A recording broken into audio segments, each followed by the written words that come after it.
खबर बहुत बड़ी है दोस्तों। सुप्रीम कोर्ट ने भारतीय जनता पार्टी सरकार का तोता मार दिया है। जी हां, ईडी जांच एजेंसी प्रवर्तन निदेशालय जिस हथियार के जरिए विपक्ष के नेताओं को गिरफ्तार कर रही थी, वही हथियार खत्म हो गया है।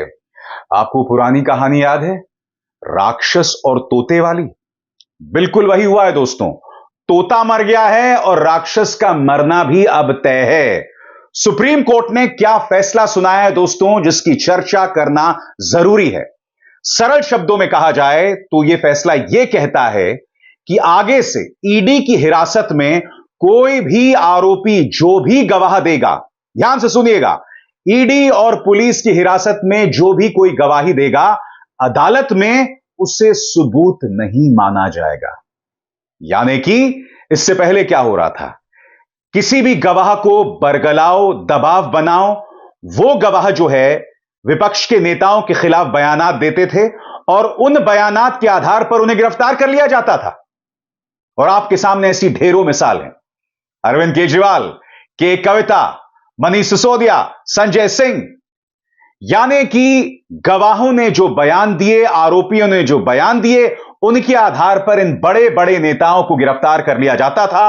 अब सुप्रीम कोर्ट ने कहा है नथिंग डूइंग। सुप्रीम कोर्ट ने अपने आदेश में क्या कहा है दोस्तों, मैं आपको पढ़ के सुनाना चाहता हूं।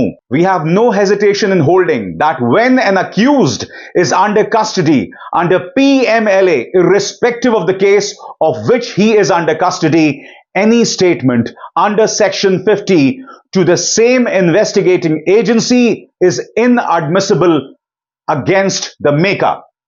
सेक्शन 50, गौर कीजिएगा दोस्तों, कोई भी बयान जो धारा 50 में दिया गया हो वो अदालत में सबूत के तौर पर नहीं माना जाएगा। क्योंकि होता क्या है दोस्तों, पीएमएलए यानी प्रिवेंशन ऑफ मनी लॉन्ड्रिंग, उसके अंतर्गत जिसे भी गिरफ्तार किया जाता था, वो व्यक्ति जो भी गवाही देता था उसी के आधार पर गिरफ्तार कर लिया जाता था। और आज मैं आपके सामने कुछ पात्र रखना चाहता हूं। आपकी स्क्रीन पर यह हैं तेलुगु देशम पार्टी के नेता माघुंटा रेड्डी और उनके बेटे राघव रेड्डी। राघव रेड्डी को 11 फरवरी 2023 को गिरफ्तार किया जाता है। सीबीआई, ईडी दोनों की हिरासत में होते हैं और फिर ये गवाहियां देते हैं। उनकी गवाहियों का यह नतीजा होता है दोस्तों कि उसी के परिणाम स्वरूप के कविता और अरविंद केजरीवाल दोनों को गिरफ्तार कर लिया जाता है। मगर दिलचस्प बात यह, जिस व्यक्ति यानी राघव रेड्डी को जांच एजेंसी ईडी और सीबीआई ने आरोपी बनाया था, उसको रिहा कर दिया जाता है। वो आरोपियों की लिस्ट में नहीं है। आरोपियों की लिस्ट में कौन है? अरविंद केजरीवाल और के कविता। राघव रेड्डी जांच से पहले ही दोष मुक्त हो जाते हैं। सुप्रीम कोर्ट यह सब देख रहा था। सुप्रीम कोर्ट यह देख रहा था कि किस तरह से एक व्यक्ति गवाही देता है, वो खुद बच जाता है और इसके बाद किसे जेल में डाल दिया जाता है? अरविंद केजरीवाल या के कविता। दिलचस्प बात यह है दोस्तों, अरविंद केजरीवाल को ईडी के मामले में बेल मिल चुकी है, के कविता जेल से रिहा हो चुकी हैं। जी हां, आपको याद होगा वो निहायत ही इमोशनल, भावात्मक मंजर जब के कविता निकली थी, उनकी आंखों में आंसू थे। सुप्रीम कोर्ट देख रहा है कि किस तरह से राघव रेड्डी को तो दोषी नहीं बना रही थी ईडी, मगर उनकी गवाही के आधार पर के कविता और अरविंद केजरीवाल को गिरफ्तार किया जाता है। और इसकी पोल खोल अरविंद केजरीवाल ने अदालत में की थी, मगर उनकी बात को अनसुना कर दिया गया था। क्या कहा था अरविंद केजरीवाल ने? आपके स्क्रीन पर केजरीवाल ने एक अदालत में कहा था कि माघुंटा रेड्डी ने अपना बयान बदल दिया था जब उनके बेटे को 5 महीने तक जेल में रहना पड़ा था। उन्होंने अपना बयान बदला 16 जुलाई 2023 को और 18 जुलाई को उनके बेटे राघव रेड्डी को रिहा कर दिया जाता है। इन तारीखों पर गौर कीजिए दोस्तों। माघुंटा रेड्डी अपना बयान जो है 16 जुलाई 2023 को बदलते हैं और 18 जुलाई को उनका बेटा राघव रेड्डी जो है वो रिहा कर दिया जाता है। मगर तारीखों का खेल और भी ज्यादा दिलचस्प है दोस्तों।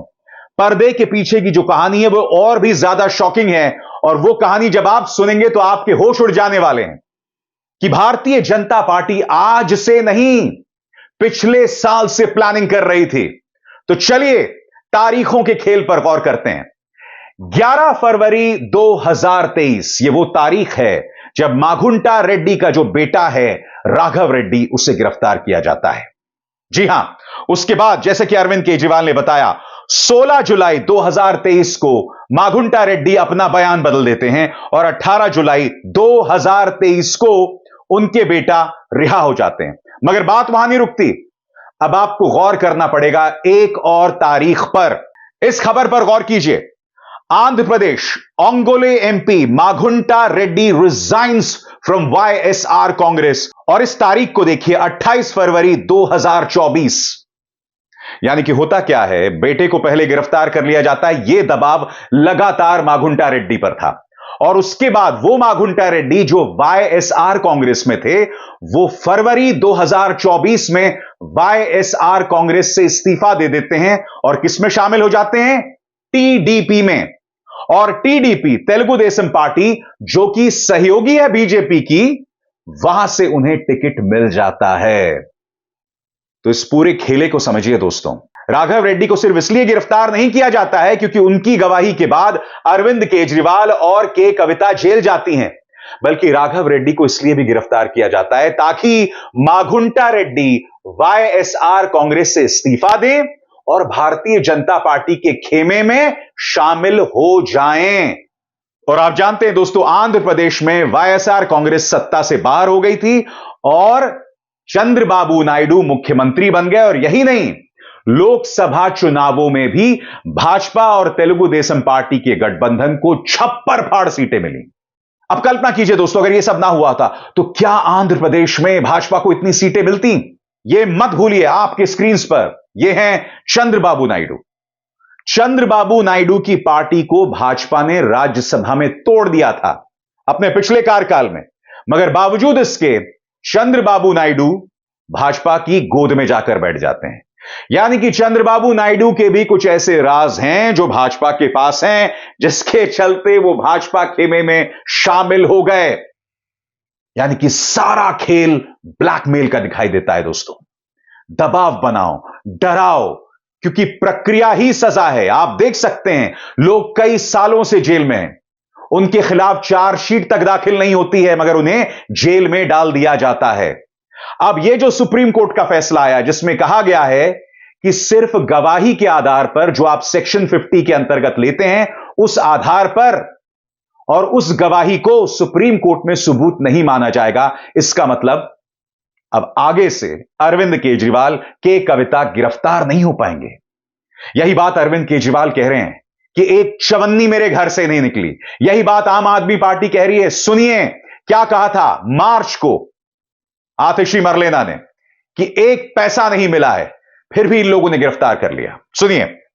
दिल्ली के तथाकथित शराब घोटाले में 2 साल से सीबीआई और ईडी की जांच चल रही है। इस 2 साल में बार बार, चाहे लोअर कोर्ट हो, चाहे हाई कोर्ट हो, चाहे सुप्रीम कोर्ट हो, एक सवाल बार बार उठा है कि मनी ट्रेल कहां है, पैसा कहां गया। ऐसा कहा गया कि शराब कारोबारियों को मुनाफा पहुंचा, बहुत ज्यादा मुनाफा पहुंचा, लेकिन अगर उन्हें मुनाफा पहुंचा तो उन्होंने किसको रिश्वत दी, उन्होंने किसको पैसे दिए? क्योंकि 2 साल की जांच के बाद, सैकड़ों रेड के बाद, हजारों लोगों को क्वेश्चन करने के बाद, आम आदमी पार्टी के किसी भी नेता, किसी भी मंत्री, किसी भी कार्यकर्ता के पास से 1 रुपए की भी प्रोसीड्स ऑफ क्राइम की रिकवरी नहीं हुई।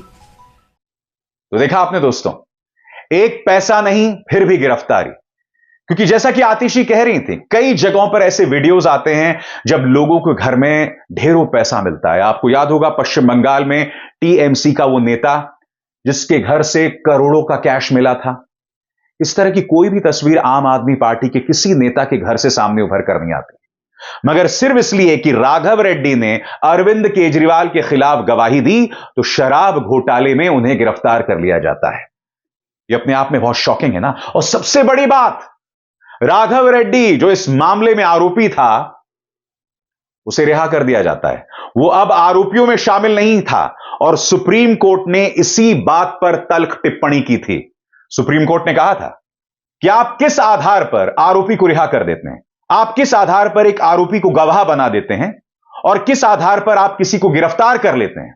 सुप्रीम कोर्ट ने क्या कहा था आपके स्क्रीन पर, आप किसी भी आरोपी को चुन चुनकर नहीं रख सकते। अगर हम गवाह के बयानों को देखें तो उसकी भूमिका भी कविता जितनी ही है। अभियोजन पक्ष को निष्पक्ष होना चाहिए, आप किसी को भी चुन चुनकर नहीं रख सकते।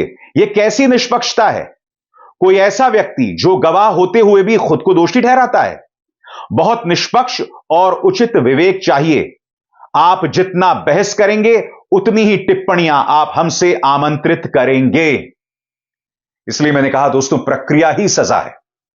यानी कि भारतीय जनता पार्टी सरकार की एजेंसी ईडी मनमाने अंदाज में लोगों को गिरफ्तार करती है, ब्लैकमेल करती है और उनकी गवाहियों के आधार पर लोगों को जेल में डाल देती है। और सबसे दिलचस्प बात दोस्तों, अदालतों के अंदर यानी कि जब नेता जेल में होते हैं तो पूरे मामले को ईडी खींचती है। अब अरविंद केजरीवाल का जो मामला है 5 सितंबर को सुनवाई को आने वाला है सुप्रीम कोर्ट में, क्योंकि उन्होंने अदालत से समय मांगा था और सुप्रीम कोर्ट ने उन्हें समय भी दे दिया। नतीजा, अरविंद केजरीवाल को अब कम से कम 5 सितंबर तक जेल में रहना पड़ेगा। इस मामले में खबर क्या थी आपकी स्क्रीन पर। 5 सितंबर को होगी सुनवाई। अतिरिक्त सोलिसिटर जनरल एसवी राजू ने जस्टिस सूर्यकांत और उज्जवल भुयान की पीठ को बताया कि यह हलफनामा केजरीवाल की ओर से दायर 2 याचिकाओं में से एक के जवाब में था और दूसरी याचिका का जवाब दाखिल करने के लिए 1 सप्ताह का समय चाहिए। केजरीवाल के वकील अभिषेक मनु सिंघवी ने पीठ से कहा कि सीबीआई जानबूझकर सुप्रीम कोर्ट के सामने सुनवाई में देरी कर रही है। जी हां, सुप्रीम कोर्ट में सुनवाई में देरी की जाती है, सुप्रीम कोर्ट इजाजत भी दे जाती है और सबसे दिलचस्प बात, कभी कभी जजेस की भूमिका पर भी सवाल उठते हैं। मैं आपको याद दिलाना चाहूंगा, जब के कविता को बेल मिली थी तो उस दौरान क्या हुआ था दोस्तों? उस दौरान सुप्रीम कोर्ट ने दिल्ली हाई कोर्ट की जज जस्टिस स्वर्ण कांता पर सख्त टिप्पणी की थी। उन्होंने कहा था कि स्वर्ण कांता जी ने सुप्रीम कोर्ट में सौम्या चौरसिया वाले मामले की गलत व्याख्या की थी, उसे गलत ढंग से पढ़ा था। तो ऐसा कैसे हो जाता है दोस्तों? जज जो होते हैं, जब विपक्ष के नेता आते हैं तो सुप्रीम कोर्ट के फैसलों को गलत ढंग से पढ़ देते हैं, मगर जब बीजेपी की बारी आती है या उनके चाटुकारों की बारी आती है तो उनको रिहाई भी मिल जाती है। तो ये सवाल किए जाएंगे। इसीलिए जस्टिस स्वर्णकांता शर्मा के ऊपर सुप्रीम कोर्ट की जो तल्ख टिप्पणी है वो खासी मायने रखती है दोस्तों। तो इसका लब्बो-लबाब क्या है आपके स्क्रीन पर? सारा खेल गवाही और मीडिया प्रोपेगेंडा का है। यानी कि एक बिजनेसमैन को पकड़ो, उसे ब्लैकमेल करो, उसे कुछ दिनों तक जेल में रखो। जब वो जेल में रहेगा उसे यातना दो, फिर वो गवाही देगा, वो अपनी जो गवाही देगा उससे ही पलट जाएगा और जो पलटी हुई गवाही सामने आएगी उसके आधार पर विपक्ष के नेताओं को गिरफ्तार किया जाएगा और फिर शुरू होगा मीडिया प्रोपेगेंडा। मीडिया प्रोपेगेंडा में अरविंद केजरीवाल हों, केसीआर हों, कविता हों, उन सब के खिलाफ जहरीला प्रोपेगेंडा चलाया जाएगा। मैं आपको एक छोटी सी मिसाल देता हूं। तेलंगाना के फॉर्मर चीफ मिनिस्टर केसीआर, हुआ क्या, जब कविता जेल में थी तब एक खबर उड़ी कि केसीआर जो हैं वो भारतीय जनता पार्टी के प्रति नरमी बरत सकते हैं और उनके खेमे में आ सकते हैं। नतीजा, और एक बहुत बड़ी तादाद में मतदाता जो भाजपा के खिलाफ वोट देता था उसने उन्हें वोट नहीं दिया। नतीजा, केसीआर को करारी हार का सामना करना पड़ा, क्योंकि यह अफवाह फैला दी गई कि केसीआर जो हैं वो भाजपा के साथ समझौता कर सकते हैं। तो आप देख रहे हैं दोस्तों, यह खेल कई स्तरों पर होता है। मीडिया के स्तर पर होता है उसके प्रोपेगेंडा के जरिए, गवाहियों के स्तर पर होता है ईडी अपना दबाव बनाती है, और उसके अलावा पैसे का लेन देन, यानी कि जहां पर सबूत ना मिले वहां पैसे का लालच देकर उसे अपने खेमे में शामिल कर लो। इसलिए मैंने कार्यक्रम की शुरुआत में कहा था कि राक्षस का तोता मर गया है। ईडी के हाथ में जो सबसे मजबूत हथियार है वो सुप्रीम कोर्ट ने तोड़ दिया है, निरस्त कर दिया। यह कह दिया है कि ईडी के सामने कोई भी आरोपी गवाही देगा, उसे सुप्रीम कोर्ट में सबूत के तौर पर नहीं माना जाएगा। अब क्या करेगी बीजेपी? अभिसार शर्मा को दीजिए इजाजत। नमस्कार। स्वतंत्र और आजाद पत्रकारिता का समर्थन कीजिए, सच में मेरा साथी बनिए। बहुत आसान है दोस्तों, इस ज्वाइन बटन को दबाइए और आपके सामने आएंगे ये 3 विकल्प, इनमें से एक चुनिए और सच के इस सफर में मेरा साथी बनिए।